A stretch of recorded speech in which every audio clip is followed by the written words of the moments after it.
Ce matin, j'aimerais bien de partager avec vous quelques mots de la part de Dieu. Et je vous invite à lire avec moi le livre de Josué. Josué. Vous m'entendez bien? D'accord, parce que moi non plus. Josué chapitre 3. On va lire jusqu'au verset 6. Josué chapitre 3 jusqu'au 6.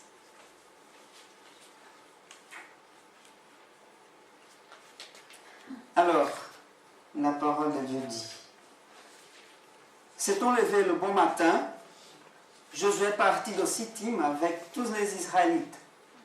Ils arrivèrent au Jourdain, ils passèrent la nuit là avant le traverser. Au bout de 3 jours, les officiers parcourèrent le champ ou le camp. Ils donnèrent cet ordre au peuple: lorsque vous verrez les prêtres et les lévites porter l'arche de l'alliance de l'Éternel, votre Dieu, vous partirez de l'endroit où vous êtes et vous la suivrez. Verset 4. Mais il y aura entre vous et elle une distance d'environ 1 kilomètre. N'en approchez pas. Elle vous montrera le chemin que vous devez suivre, car vous n'êtes pas encore passé par ce chemin. Josué dit au peuple: consacrez-vous, car demain l'Éternel accomplira des merveilles au milieu de vous. Puis Josué dit aux prêtres: portez l'arche de l'alliance. Ils passaient devant le peuple. Ils portèrent l'arche de l'alliance. Ils marchèrent devant le peuple. Jusqu'ici. Prions. Seigneur, ce matin, nous sommes reconnaissants parce que aujourd'hui, on a commencé à écouter ta parole, à te louer et à réaliser que tu nous aimes beaucoup tels que nous sommes. Merci pour cet amour. Merci pour la croix. Merci pour Jésus. Merci à toi, Esprit Saint. Esprit Saint de Dieu qui habite en nous. Merci pour cette grâce merveilleuse qui nous enveloppe, qui est avec nous tous les jours. Merci pour ta parole, Seigneur. Et nous te demandons ce matin, ce moment-là, que ton Saint-Esprit puisse nous guider, puisse ouvrir notre oreille, notre cœur, notre esprit, soit bien ouvert pour t'écouter, pour comprendre ce que tu veux pour nous, Seigneur, pour ton Église. Merci, Seigneur. Merci. Gloire à ton nom. Au nom de Jésus, nous te prions. Amen. Voilà, cet texte c'est bien connu de tous. On trouve ici quelque chose. Et je trouve 3 choses très importantes. Par l'Église du Seigneur. On trouve la fidélité, on trouve des diligences, et on trouve aussi la soumission. Et je trouve que cet ensemble des choses, on peut dire que ce sont des choses bien remarquées dans la Bible. La fidélité, la diligence et aussi la soumission vers Dieu, vers l'œuvre du Seigneur, vers toutes les choses qu'il nous a montrées déjà. Ce sont des choses que Dieu attend de chacun de nous. Fidélité, diligence et soumission. Voilà, quelqu'un déjà dit que la vie chrétienne, elle est comme une aventure. Il y a des moments vraiment comme des montagnes russes qui on descend, on monte, on descend, on monte. Il y a beaucoup de stress aussi. Voilà, la vie chrétienne, c'est une aventure dans la vie. Et je suis d'accord avec ce point de vue. Elle est remplie d'émotions, remplie de choses inattendues. Des choses qui nous arrivent tout à coup. Voilà, et parfois, on est amené aussi à des situations où nous sommes confrontés, où nous sommes interpellés et aussi à prendre des décisions. Et des décisions qui parfois, ce n'est pas forcément facile de prendre. Décisions vraiment difficiles. Mais voilà, c'est la vie. Et en plus, la vie chrétienne. C'est comme ça. Et dans ce contexte-là, voici le nouveau chef du peuple d'Israël. Il s'appelle Josué, bien connu. L'assistant, il est le bras droit de Moïse, le grand prêtre, le grand prophète de Dieu, Et Josué, à cette époque-là, un jeune assistant avec un grand défi. Un jeune garçon, on peut dire comme ça, à l'âge de 40 ans, 42 ans, je ne sais pas, mais un jeune assistant avec un grand défi. Quel était le défi? Conduire un peuple rebelle, un peuple insoumis, pour entrer dans la terre qu'il avait promis. Dieu l'avait promis, une terre, un pays. Et Josué, à ce moment, il remplace quelqu'un très très important, Moïse, qui était, la Bible a dit ça, considéré incomparable en face à tous les signes qu'il a fait. Miracles, tout ça, Dieu l'a envoyé à faire des choses vraiment merveilleuses. Et lui, Moïse, était considéré incomparable. Et c'est lui que Josué remplace. Un vrai défi, quelqu'un comme Moïse. Et on réalise alors que Josué avait une énorme responsabilité. Une grosse tâche, on peut dire comme ça. Un ministère vraiment lourd. Mais Josué avait bien entendu une parole très très importante et précieuse de la part de Dieu. Dieu l'a dit, fortifie-toi et prends courage. N'aie pas peur. Dieu l'a dit, et c'est pour ça qu'il a continué, il accepte le défi. Alors Moïse est mort, et Dieu ne l'a pas permis de passer de l'autre côté du Jourdain. Et c'est maintenant, c'est Josué qui va le faire. Une fois le Jourdain passé. Encore un autre défi. Passer le Jourdain. Alors qu'est-ce qui se passe ici, dans ce moment-là? C'est assez simple. Pour nous aujourd'hui, c'est assez simple. Pour concourir la terre promise, ils doivent passer de l'autre côté. Pour recevoir la chose que Dieu l'avait promis dans le passé, maintenant on va passer de l'autre côté, à un autre moment. C'est là le point de vue qu'on va discuter ce matin.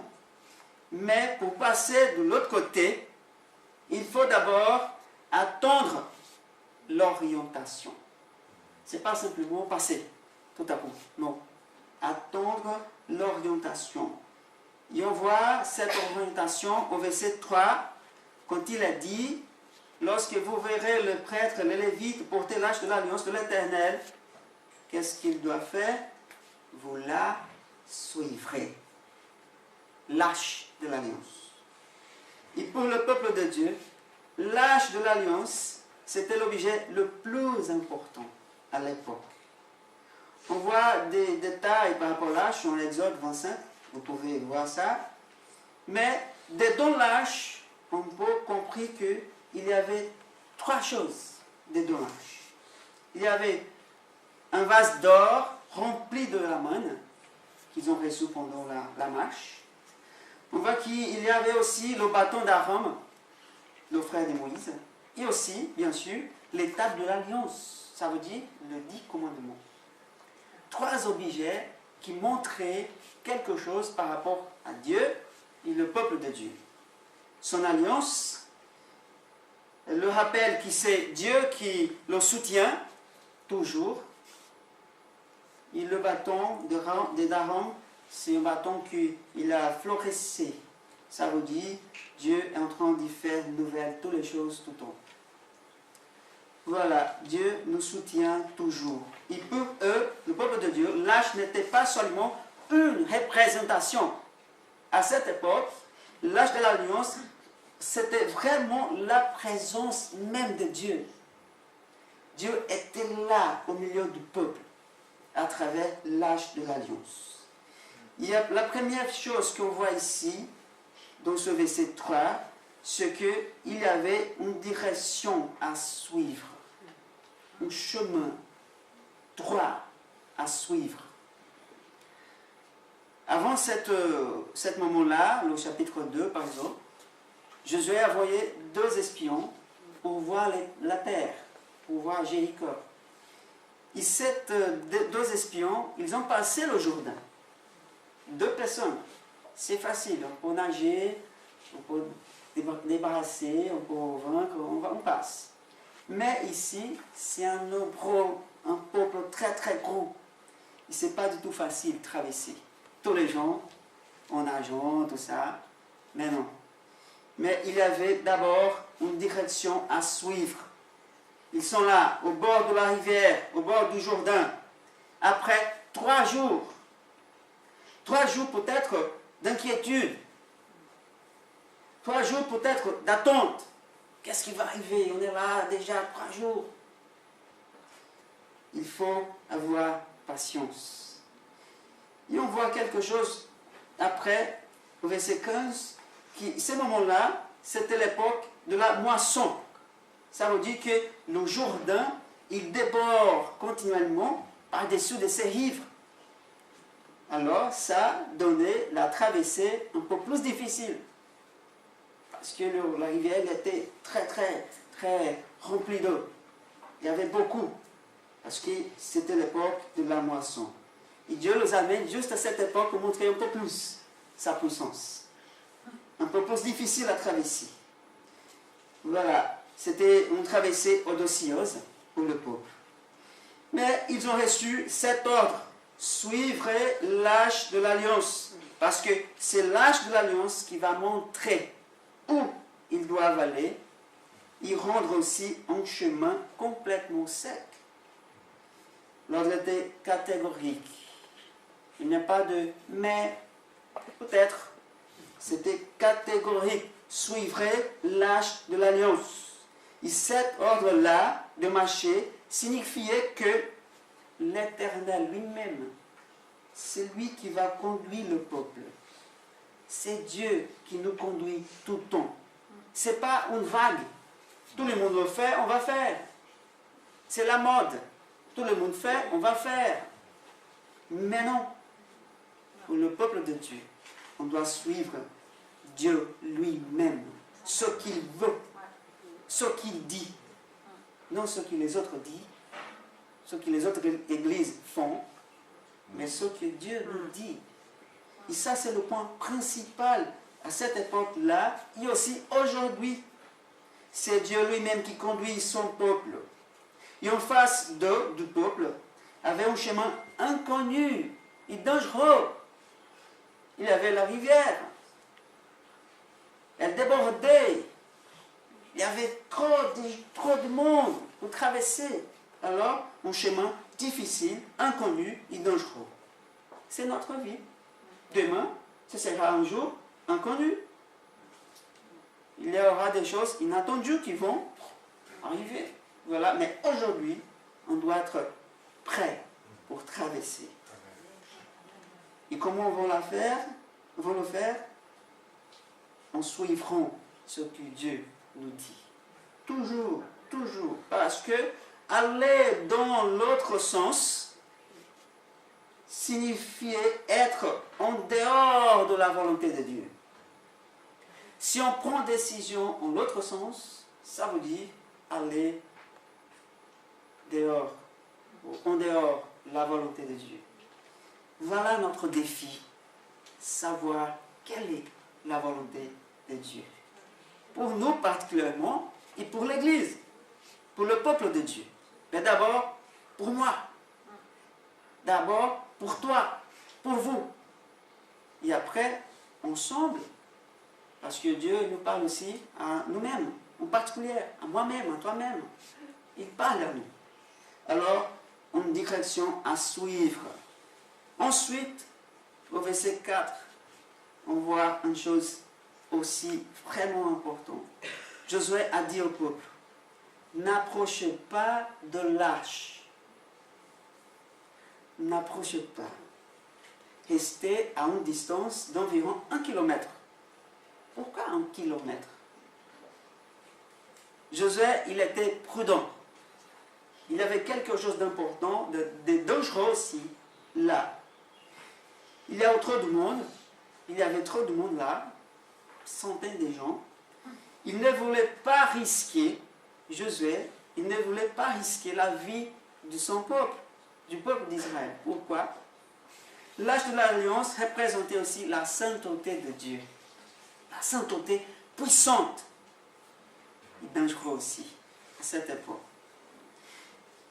La gloire de Dieu était aussi dans le coffre, dans cette arche.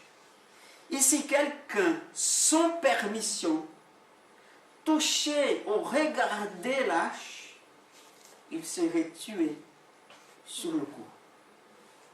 Immédiatement. À l'époque, c'était comme ça. Pourquoi?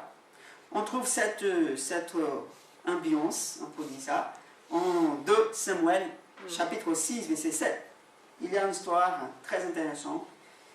Il a dit que le nouveau roi David, qui s'appelait Uza, il transportait l'arche d'Israël, l'arche de l'Alliance, jusqu'à Jérusalem. Et la Bible dit qu'il a mis l'arche sur un char tiré par des bœufs. Et à un moment donné, les bœufs la faisaient incliner. Et Uza, qui était là, il a tendu sa main pour éviter l'arche de tomber par terre. Et malgré sa bonne intention de protéger l'arche, Dieu l'a frappé à cause de sa faute. Alors, quelle était la faute de Uza? Il a essayé de faire une bonne chose. L'arche était en train de tomber, de casser. Je ne sais pas. Et tout à coup, il a mis sa main, mais il est mort immédiatement. Il a touché l'arche de l'Éternel. Quelle était sa faute? Parce qu'il ne pouvait pas entrer en contact direct avec la gloire de Dieu, parce qu'il n'avait pas le droit.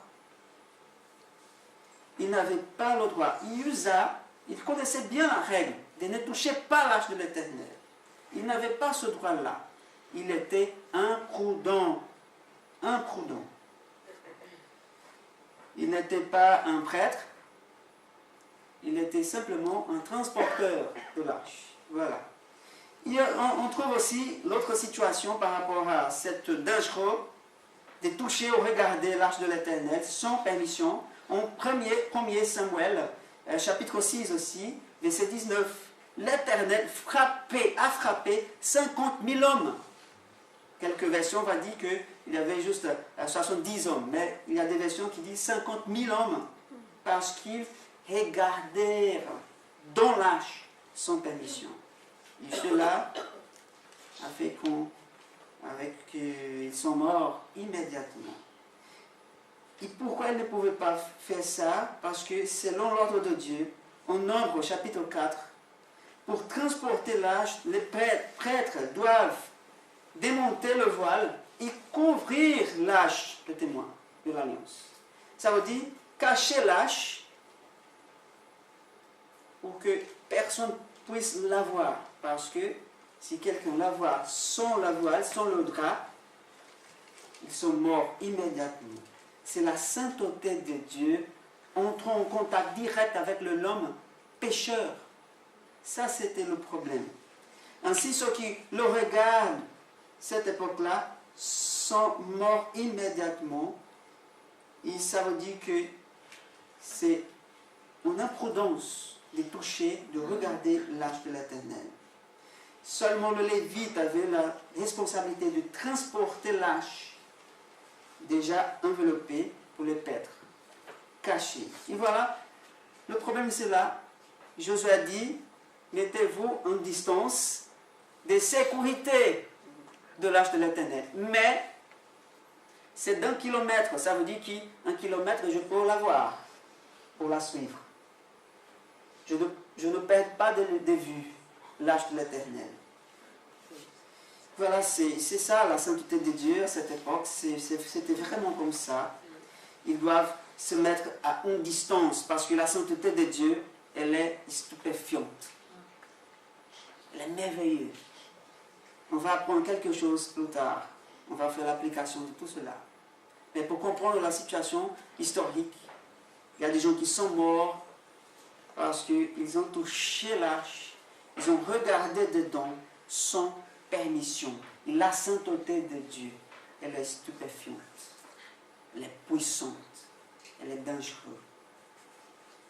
Et au verset 5, on voit la suite, c'était l'ordre de Josué, il a dit, consacrez-vous, car demain l'Éternel accomplira des merveilles au milieu de vous.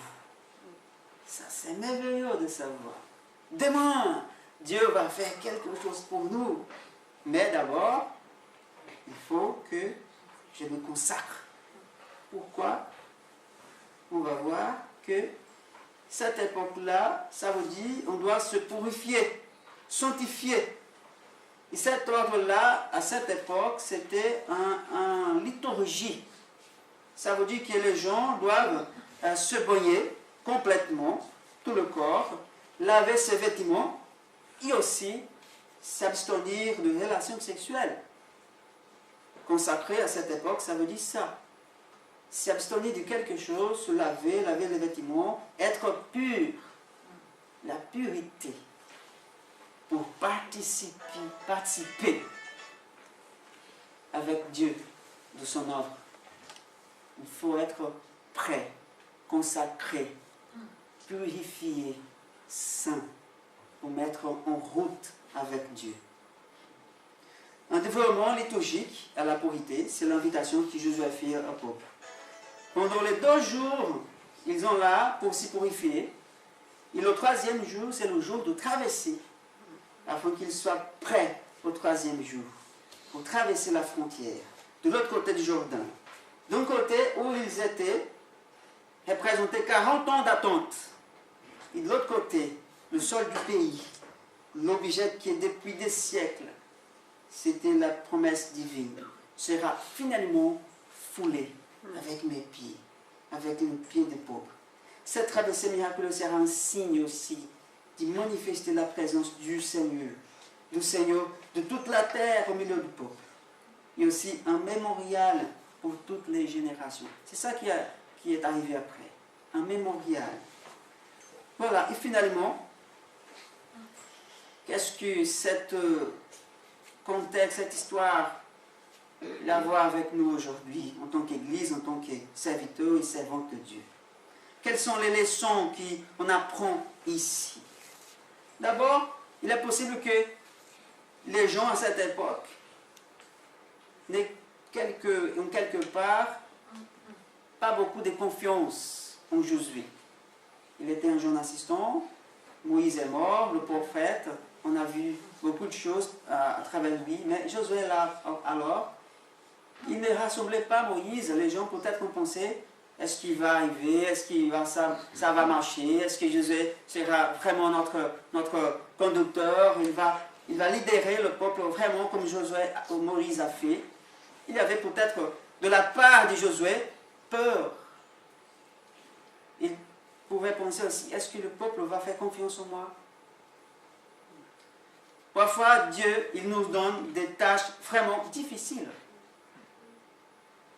Comme la traversée du Jourdain était le moment décisif, on arrive aussi à des moments dans notre vie, la vie de l'Église, des moments difficiles, décisifs. On doit prendre des décisions. Mais il faut faire un choix.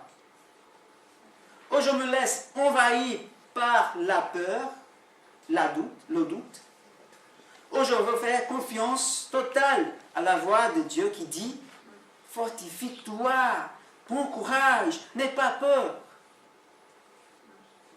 Josué a choisi la voix qui est venue du ciel. D'écouter la voix qui est venue du ciel. Malgré toutes les choses devant lui qui c'était vraiment difficile.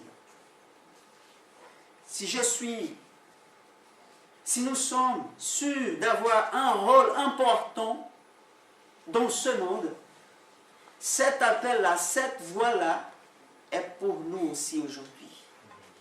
Fortifie-toi, prends courage. C'est ça que j'ai écouté, j'ai entendu de Dieu plusieurs fois. Avant de traverser la frontière, il est arrivé ici en France. Moi, j'ai douté beaucoup. J'ai douté parce que j'avais peur. J'ai essayé de mesurer les choses qui peut-être vont arriver là-bas. la difficulté de la langue, d'apprendre la langue, le climat, la météo, parce que là-bas, c'est pas pareil. C'est vraiment chaud, chaud, chaud. N'existe pas le froid comme ça. Ne porte pas des écharpes, rien du tout. Il n'y a pas de chauffage, ça c'est un truc bizarre pour nous. Oui, c'est vrai. Dans notre temple là-bas, il y a des climatisateurs pour faire le froid. C'est le contraire. Nous avons 28 machines pour mettre du froid dedans.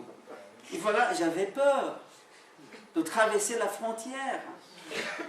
Mais j'ai entendu la voix de Dieu qui vient du ciel en disant, fortifie-toi, prends courage, n'aie pas peur. Parce que c'est moi qui te parle. C'est à moi que tu vas servir. Voilà, c'est comme ça pour nous aujourd'hui tout le temps. L'Église du Seigneur, on doit écouter, on doit entendre, bien entendre cette voix-là. Fortifie-toi. Si nous sommes sûrs d'avoir un rôle important ici, dans cette région, cette voix-là, elle doit être toujours dans notre oreille. Fortifie-toi. Regarde les défis qui sont devant nous. Qu'est-ce qu'on va faire? D'abord, on va prendre courage en Dieu et on avance. On traverse la frontière. Et c'est ça que j'ai fait avec ma famille. On a traversé la frontière avec la peur quand même. Elle n'a pas disparu. Elle est là toujours. Quand je me mets devant l'église aussi, j'ai peur de parler. J'ai peur parce que les gens vont me comprendre. Je comprends bien. Voilà. Mais c'est le Seigneur qui le fait. Il fait des miracles aussi. Ça fait 15 mois que nous sommes là, et je crois qu'on parle pas mal. Mais je rends gloire à Dieu parce que c'est lui qui a fait ça. C'était lui. C'était lui, toujours. Alors, et Dieu me parlait aussi pour me faire courageux, entre guillemets. Il a dit, j'ai choisi les choses faibles du monde pour prouver de honte les forts. Paul a dit au 1 Corinthiens 1, 27, j'ai choisi les choses faibles. Nous sommes faibles quand même. Nous sommes faibles, mais Dieu est fort. Et Dieu nous donne la force. Et voilà, nous sommes là. Il fait ça, même tel que nous sommes, faibles. Il nous choisit quand même pour faire le travail de son royaume. Pour une raison, manifester sa gloire. On a chanté ça. Manifester sa gloire. C'est pour ça qu'il choisit des gens faibles comme nous. Pour que ce soit lui la gloire. Parce que ce sera lui qui ira manifester sa puissance. C'était Dieu qui nous appelle. Quel que soit le projet que toi, tu maintenant, est impliqué, quel que soit le projet, soit un projet familial, soit un projet de travail, un projet que l'Église souhaite aussi. Si c'était Dieu qui nous appelait à faire, nous pouvons nous assurer et faire confiance à lui. Car il a encore dit, fortifie-toi, prends courage, n'aie pas peur, je serai avec toi tous les jours. Et Josué, il a pris possession de cette parole, puis il a convoqué le peuple à avancer.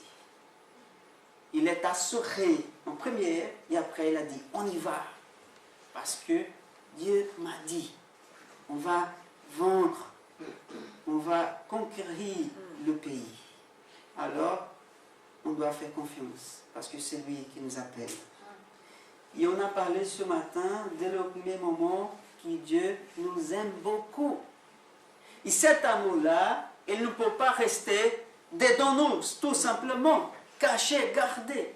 Cet amour, il est révélé à nous, mais aussi, il nous interpelle à accepter le défi. C'est un amour qui appelle à revenir chez lui, le Père, mais c'est aussi un amour qui nous envoie, qui nous fait avancer cet amour.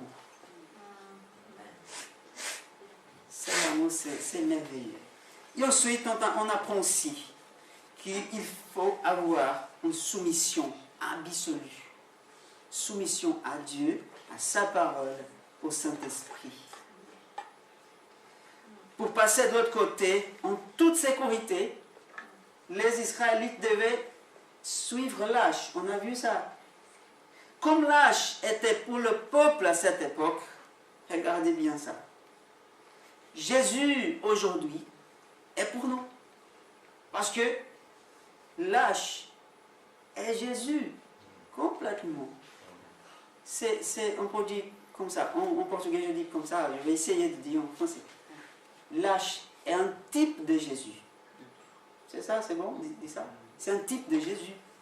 Plusieurs choses dans l'Ancien Testament, c'est ça. Des prophètes, c'est un type de Jésus. Et l'âge pour nous, aujourd'hui, c'est Jésus. Parce que dans l'âge, vous vous rappelez bien, il y avait... Qu'est-ce qu'il y avait dans l'âge? Le décommandement, le bâton d'Aaron et la manne. Ça veut dire, et Jésus va dire aux Jean chapitre 6, moi je suis le pain de la vie. Il fait référence à l'âge, il fait référence à la manne. Parce qu'il a dit, votre ancêtre, ils ont mangé la manne au désert, mais ils sont morts. Moi je suis le pain qui est descendu du ciel. Et si vous mangez le pain, vous vivrez éternellement. Pour nous, c'est Jésus aujourd'hui. Voilà, on doit suivre qui? Jésus. C'est Jésus qui va montrer le chemin. Il est le pain de la vie. Il est le pain qui est descendu du ciel. Il est la parole incarnée de Dieu. Le dit que mon nom était là. Il est la parole. Il a dit ça en Jean, chapitre 1, verset 14. C'était lui qui nous a envoyé l'Esprit Saint. Il a promis ça. Je vais envoyer le Consolateur. Alors, c'est le Saint-Esprit qui nous conduit dans toute la vérité. Jean 16, 13. C'est le Saint-Esprit qui nous conduit dans toute la vérité. Donc, si nous voulons suivre le bon chemin, écoutez bien, même s'il est inconnu, d'abord il faut être attentif à l'orientation de la parole de Dieu. Le psalmiste David a dit, au psaume 119, 105, ta parole est une lampe à mes pieds et une lumière sur mon sentier. Voilà. De plus, ceux qui trouvent plaisir dans la loi de l'Éternel, ils sont comme un arbre qui donne son fruit tout le temps. C'est la parole qui va nous aider à fructifier, à avancer. La parole illumine nos chemins, le chemin inattendu, inconnu, difficile. Mais pour qu'elle soit une lampe à mes pieds, la parole, il faut une profonde intimité avec la parole. À travers le Saint-Esprit qui nous révèle les choses merveilleuses de Dieu. Car ce sera lui, le Saint-Esprit, qui révélera les secrets de Dieu pour nous. Et Dieu veut révéler ses secrets à ses enfants. Cela nécessite également une soumission absolue. Signifie suivre la souveraineté, volonté de Dieu. On parle suivant de volonté de Dieu. Est-ce que c'est le cas pour nous? Est-ce qu'on cherche vraiment la volonté de Dieu? Est-ce que je place toujours sa volonté en premier?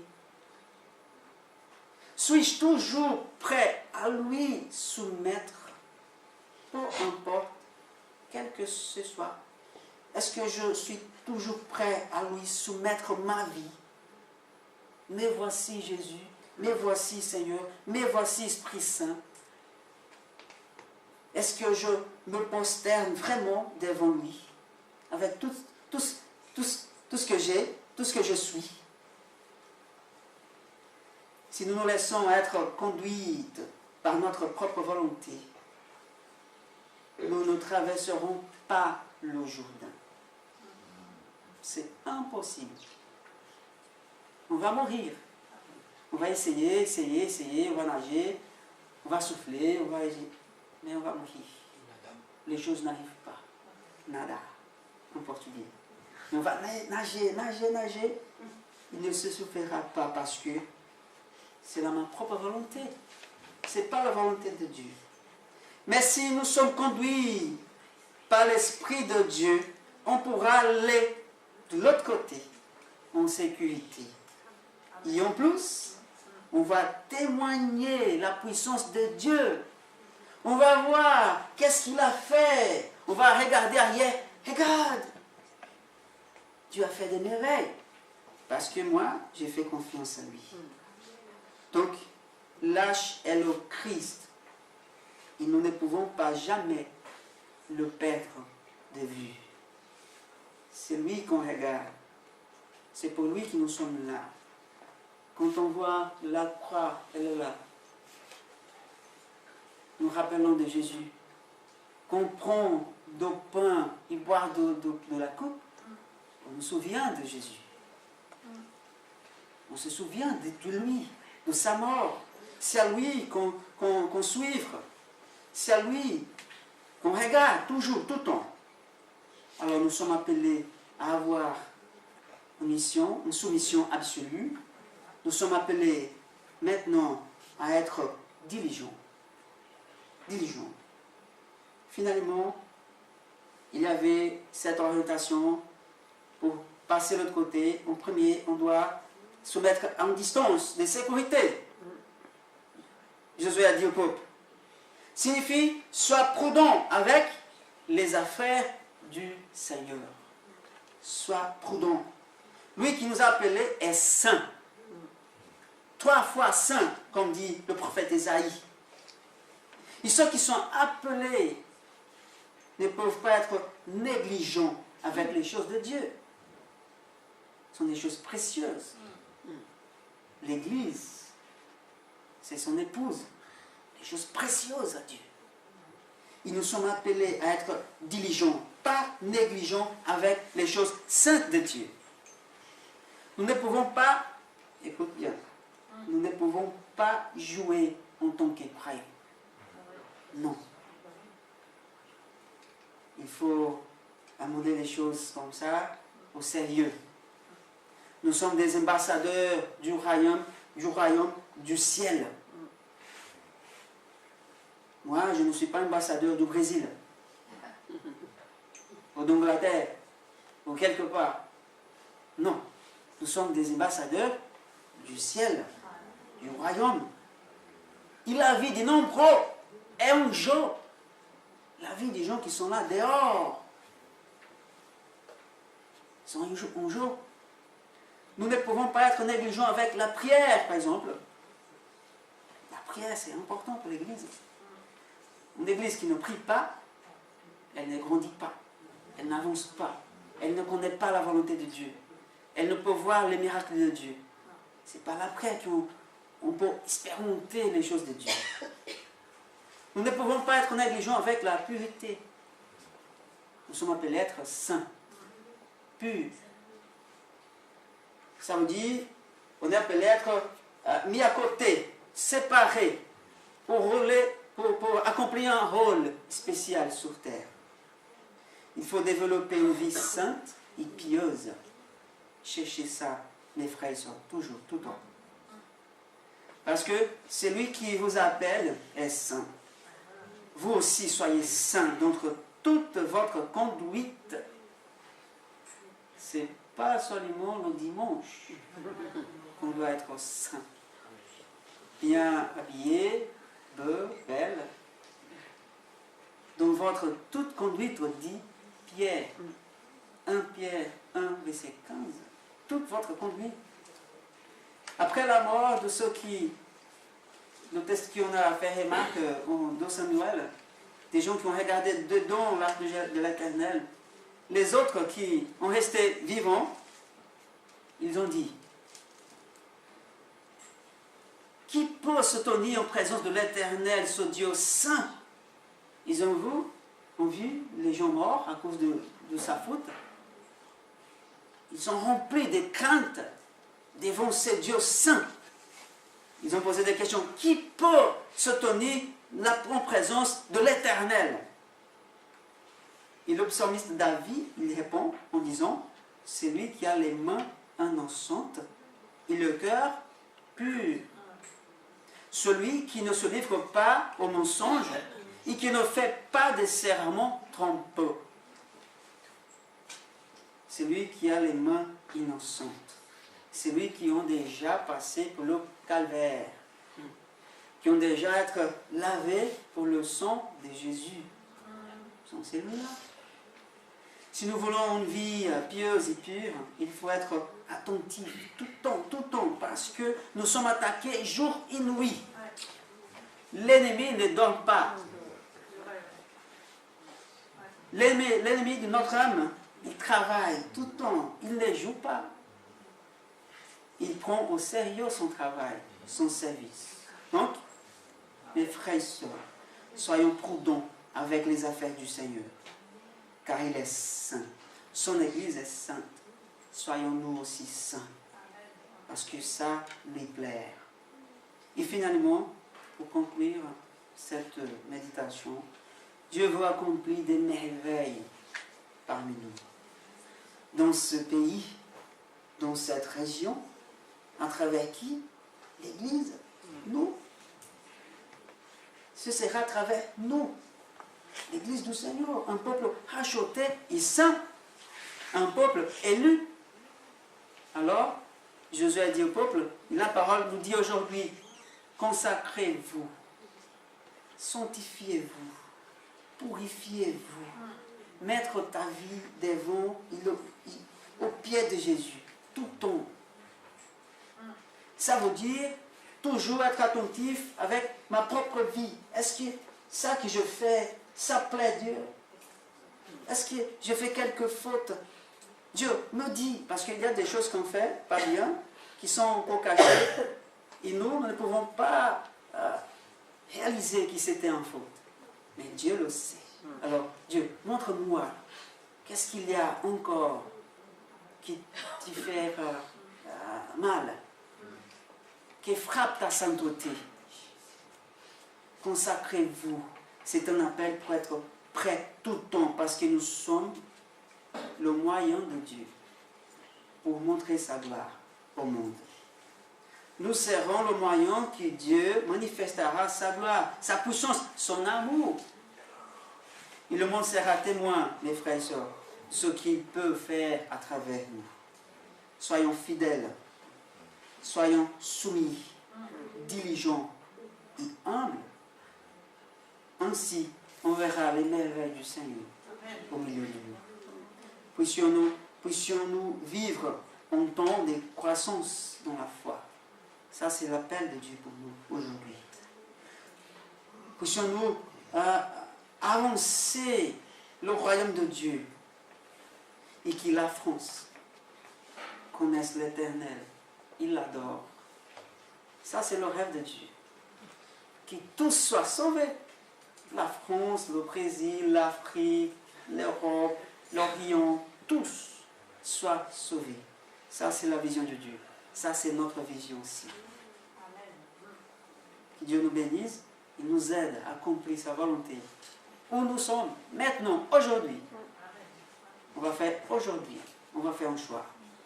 Faites-vous un choix aujourd'hui. Qu'il nous bénisse. Amen.